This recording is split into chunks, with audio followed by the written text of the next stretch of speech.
ઓમ શ્રી ગણેશાય નમઃ. જય શ્રી કૃષ્ણ મિત્રો. પવિત્ર નવરાત્રિ ચાલી રહી છે અને આ નવરાત્રિમાં આપણે સાંભળી રહ્યા છીએ મા દુર્ગાના 9 સ્વરૂપોની કથાઓ. તો આજે આપણે 7મા દિવસની મા કાલરાત્રિની કથા સાંભળીશું. આ નવરાત્રિનો 7મો દિવસ મા કાલરાત્રિને સમર્પિત છે. તો પ્રિય ભક્તો, પ્રેમથી, શાંતિથી, ખુશ મનથી આ કથા સાંભળજો, જેથી મા દુર્ગા આપણી પર પ્રસન્ન થાય અને સુખ સમૃદ્ધિ સારું આરોગ્ય પ્રદાન કરી અને આશીર્વાદ આપે, અંતમાં મોક્ષ આપે. તો આપણે સાંભળીશું નવરાત્રિમાં 7મા દિવસમાં સાંભળવામાં આવતી મા કાલરાત્રિની કથા. જયંતી મંગલાકારી ભદ્રકાળી કપાલિની દુર્ગા ક્ષમા શિવા ધાત્રી સ્વાહા સ્વધા નમોસ્તુતે. જય મા કાલરાત્રિ. રક્ત કરે છે પાન, નવરાત્રિના 7મા દિવસે બધા કરે છે ધ્યાન. રક્ત બીજના વધ માટે લીધો કાળી અવતાર, ભક્તના જીવનમાં પણ ભરી દો હલકી હલકી એવી મુસ્કાન. યા દેવી સર્વભૂતેષુ મા કાલરાત્રિ રૂપેણ સંસ્થિતા. નમસ્તસ્યે નમસ્તસ્યે નમસ્તસ્યે નમો નમઃ. જય માતાજી. આજે અતિ વિશેષ તિથિ માતા કાલરાત્રિ માને સમર્પિત છે. માતા કાલરાત્રિની કથા સાંભળવાથી વ્યક્તિ મંત્ર તંત્ર દુષ્ટ પ્રભાવથી છૂટીને મુક્ત થાય છે. શત્રુ ભય અકાળ મૃત્યુના ઘેરામાંથી મુક્ત થાય છે. દાનવ દૈત્ય રાક્ષસ ભૂત પ્રેત વગેરે આમાં ના સ્મરણ માત્રથી જ ભયભીત થઈને ભાગી જાય છે. સાથે ગ્રહ બાધા પણ એમાંથી પણ મુક્તિ મળે છે, માની કૃપા મળે છે.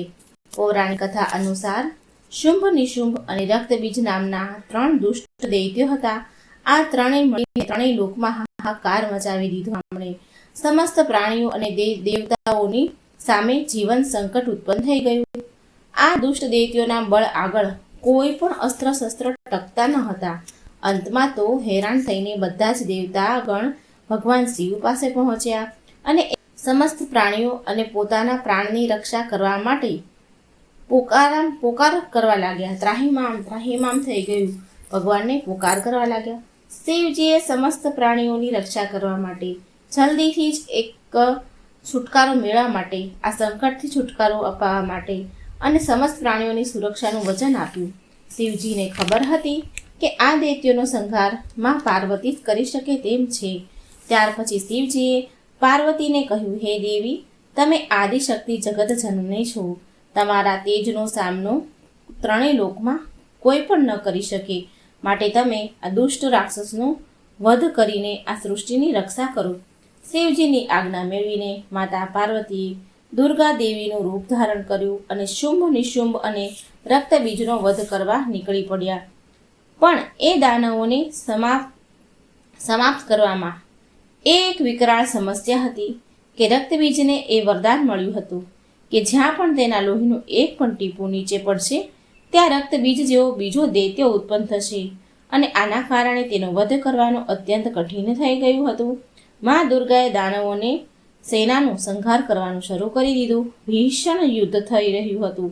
એવું લાગતું હતું કે જેમ કે પૃથ્વી લોહીથી લાલ થઈ ગઈ છે.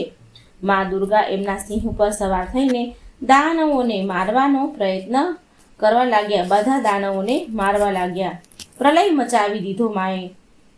તેમનું રૌદ્ર રૂપ જોઈને દાનવ ભયથી ધ્રુજી રહ્યા હતા. ચારેય બાજુ લોહી અને લાશોનો તો અંબાર લાગી ગયો હતો. બધા જ દાનવો કાળના મુખમાં સમાઈ ગયા. પણ અસલ કાર્ય તો રક્તબીજનો વધ કરવાનું હતું.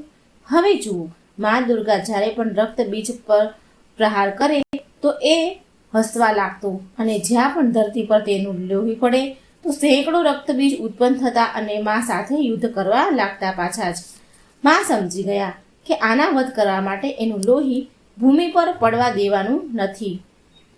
આદિશક્તિ માતા દુર્ગાએ એક જ ક્ષણે એમના તેજથી મા કાલરાત્રિને ઉત્પન્ન કર્યા અને જેવા મા દુર્ગાએ રક્તબીજનું માથું કાપ્યું તો કાલરાત્રિએ એનું લોહી નીચે પડતા પહેલા એમના મોઢામાં ભરી લીધું અને બીજા રક્તબીજ ઉત્પન્ન થયો જ નહીં.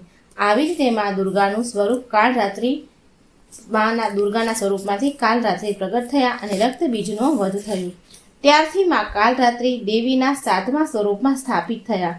પ્રિય ભક્તો, આ દિવસે જે પણ સાધક વ્રત કરે છે અને માની કથા સાંભળે છે, એનું પૂજન કરે છે, એના માટે બ્રહ્માંડની બધી જ સિદ્ધિઓનો દ્વાર ખુલી જાય છે. એના સમસ્ત પાપો મટી જાય છે.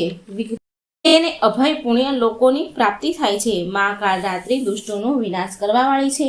નવરાત્રિના 7મા દિવસે કાલરાત્રિ માની પૂજા કરવામાં આવે છે.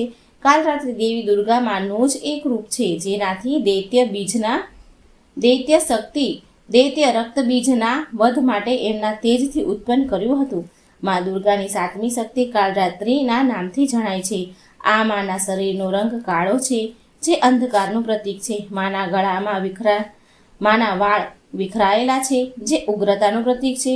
માના ગળામાં વીજળીની માળા છે, જે માની શક્તિનું પ્રતીક છે. આ માને 3 આંખો છે, જે જ્ઞાન અને દ્રષ્ટિનું પ્રતીક છે.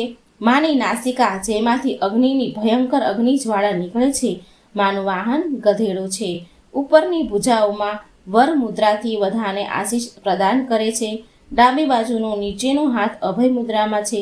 જમણી બાજુના ઉપરના હાથમાં લોખંડનું શસ્ત્ર છે તથા નીચેના હાથમાં ખડક કટાર છે. માં કાલરાત્રિનું સ્વરૂપ દેખાવામાં અત્યંત ભયાનક છે, પણ માં સદાય શુભ ફળ આપનારા છે. માટે આ માનું નામ શુભાંગીની પણ છે. માટે ભક્તોને આ માંથી ડરવાની જરૂર નથી. આ માં પૂરી રીતે મમતામય છે. પ્રેમથી બોલો જય માં કાલરાત્રિ. ઓમ નમઃ શિવાય. માં તમારા બધા જ ભક્તોની સર્વથા રક્ષા કરજો. હવે આપણે સાંભળીશું બીજી કથા. જયંતી મંગલાકારી ભદ્રકાલિની કપાલિની દુર્ગા ક્ષમા શિવા ધાત્રી સ્વાહા સદા નમોસ્તુતે. જય માતાજી. ઓમ નમઃ શિવાય. પ્રિય ભક્તો, આજે નવરાત્રિનો 7મો દિવસ છે અને આજનો આ દિવસ માં કાલરાત્રિ અને ધુમાવતી માને પણ સમર્પિત છે. શું તમે ક્યારે ધુમાવતી માતાજીની કથા સાંભળી છે? તો હું તમને સંભળાવું છું. શાંતિથી ધ્યાનથી સાંભળજો. આ ધુમાવતી માં 10 વિદ્યામાંથી 7મી મહાવિદ્યા છે. આ માનું સ્વરૂપ વિદ્યાવાનનું છે, વિધવાનું છે. આ માં વિધવા છે. આ દિવસે મહાકાળીની પણ પૂજા થાય છે. માં ધુમાવતીની પૂજા આરાધના ત્યારે કરાય છે જ્યારે વ્યક્તિને બધી જ જગ્યાએથી નિષ્ફળતા મળી હોય. બધી જ રીતે ભક્ત નિરાશ થઈને અંતમાં માં ધુમાવતીની પૂજા આરાધના કરે તો એમની સાધના જલ્દી ફળે છે. માનવામાં આવે છે કે સૌભાગ્યવતી સ્ત્રીઓએ માં ધુમાવતીની પૂજા અને દર્શન ન કરવા જોઈએ, પરંતુ ભલે સૌભાગ્યવતીને પૂજા દર્શન કરવાનું વર્જિત છે, છતાં પણ માં ભલે વિધવા છે, પણ તેના સંતાન સુહાગની રક્ષા હંમેશા કરે છે. એની સંતાનના સુહાગની રક્ષા હંમેશા કરતા આવ્યા છે. માટે દૂરથી આ માનું ધ્યાન કરી દર્શન કરવા જોઈએ અને ઓમ નમઃ શિવાયનો જાપ કરવો જોઈએ.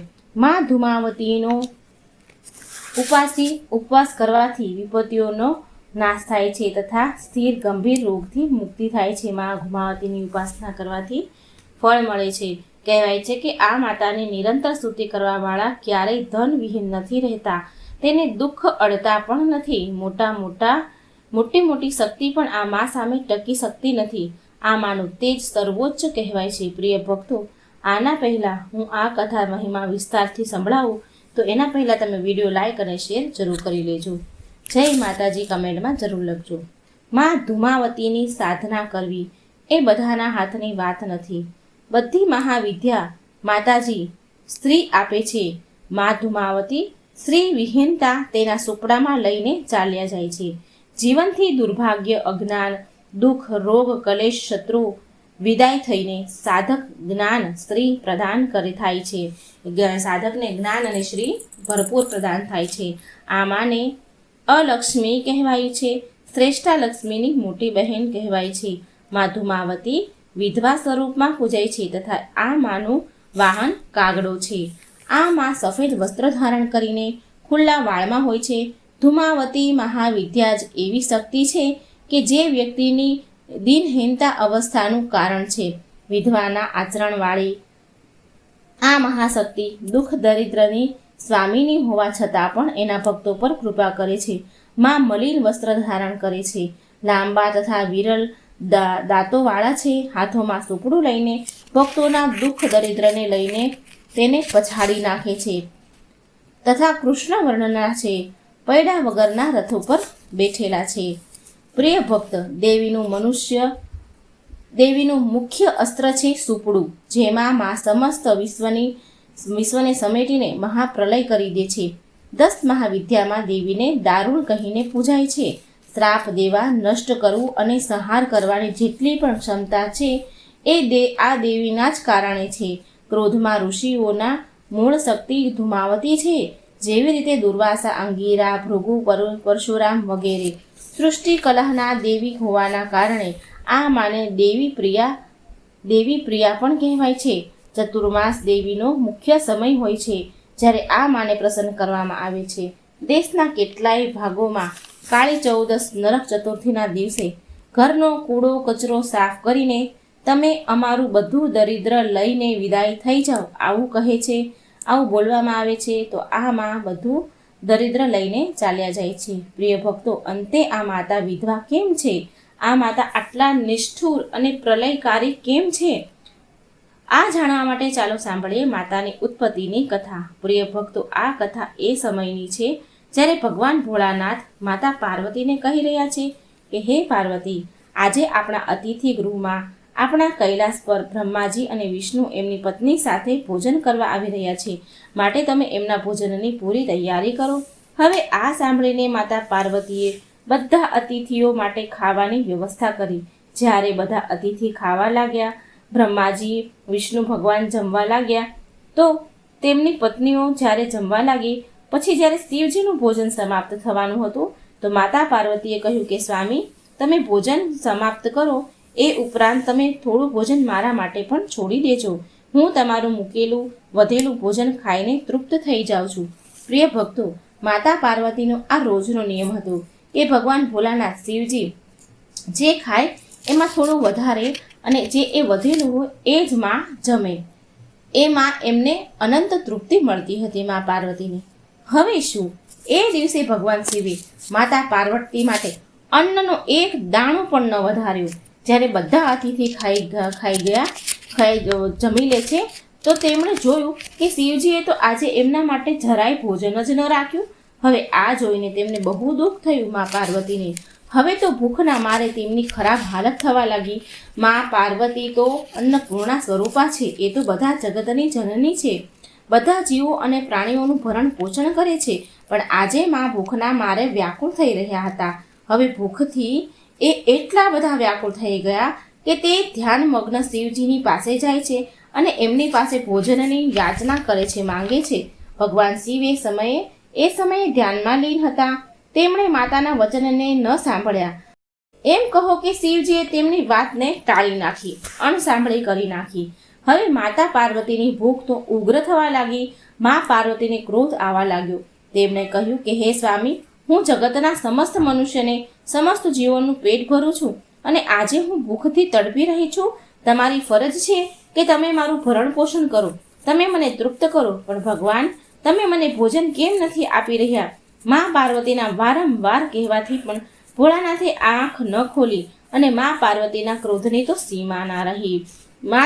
મા શિવને ગળી ગયા. જ્યારે મા પાર્વતીજી શિવજીને ગળી જાય છે, ત્યારે માતાના ઉદરમાં ભગવાન શિવ હાજર હતા અને તેમના કંઠમાં જે વિષ હતું એ પ્રભાવથી માતાના શરીરમાંથી ધુવાડો નીકળવા લાગ્યો અને જોત જોતામાં માના રેશમી વસ્ત્ર, આભૂષણ અને 16 શિંગાર અદૃશ્ય થઈ જાય છે અને મા પાર્વતી એક વિધવાનું રૂપ ધારણ કરી લે છે. માને તો ખબર જ ના પડી કે ક્રોધમાં આવીને એમનાથી શું થઈ ગયું. જ્યારે એ ભાનમાં આવ્યા તો ભગવાન શિવે લીલા કરે છે અને માના ઉદરમાંથી બહાર નીકળી જાય છે તથા માતા પાર્વતીને કહે છે કે હે ઉમા, તમે ભૂખવશ તમારા પતિને જ ગળી ગયા, માટે તમે હવે વિધવાનું રૂપ ધારણ કરીને માતા ધૂમાવતીના રૂપમાં પ્રતિષ્ઠિત થઈ જાઓ. તમે આ રૂપમાં હંમેશા ભૂખથી આતુર રહેશો, અતૃપ્ત રહેશો. તમારું શરીર દુર્બળ અને કાંતિ વિનાનું રહેશે. તમે વિધવા માતા ધૂમાવતીના રૂપમાં પૂજાશો. જ્યારે માતા પાર્વતીએ જોયું કે એમનાથી આટલી મોટી ભૂલ થઈ ગઈ કે હું મારા પતિને જ ગળી ગઈ, તો તેમને બહુ પછતાવો થયો. ભોળાનાથે માને સમજાવ્યું કે આ તો બ્રહ્મા, વિષ્ણુ અને મહેશની મારી આ ત્રણેયની લીલા હતી અમારા ત્રણેયની લીલા હતી. આમાં તમારો કોઈ દોષ નથી. હવે સમય આવી ગયો હતો કે તમારું 7મું મહાવિદ્યારૂપ પ્રગટ થાય. આ મહાવિદ્યારૂપમાં ધૂમાવતીનું છે. તમારું આ રૂપ લેવું અત્યંત જરૂરી હતું, કેમ કે હરેક રૂપમાં તમે સૌભાગ્યવતી હતા અને તમારી સાથે હું હાજર હતું. પણ આ રૂપમાં હું તમારી સાથે નહીં રહું.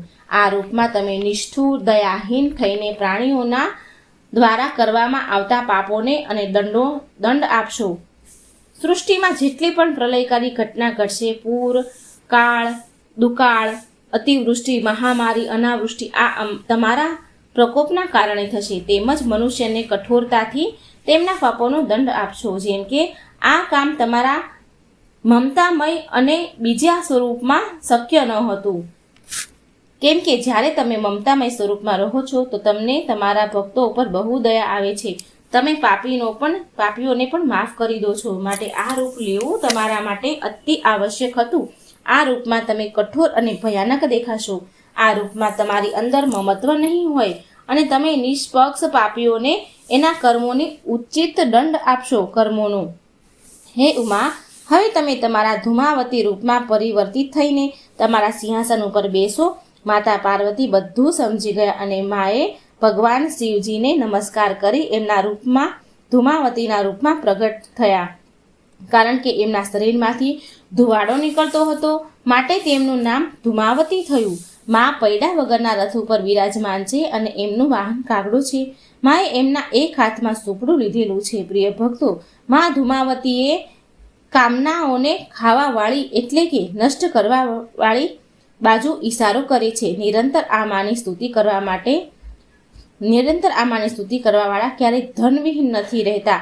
પ્રિય ભક્તો, શ્વેત રૂપ અને ધૂમ એટલે ધુવાડો માને પ્રિય છે. પૃથ્વીના આકાશમાં સ્થિત વાદળોમાં માનો નિવાસ છે.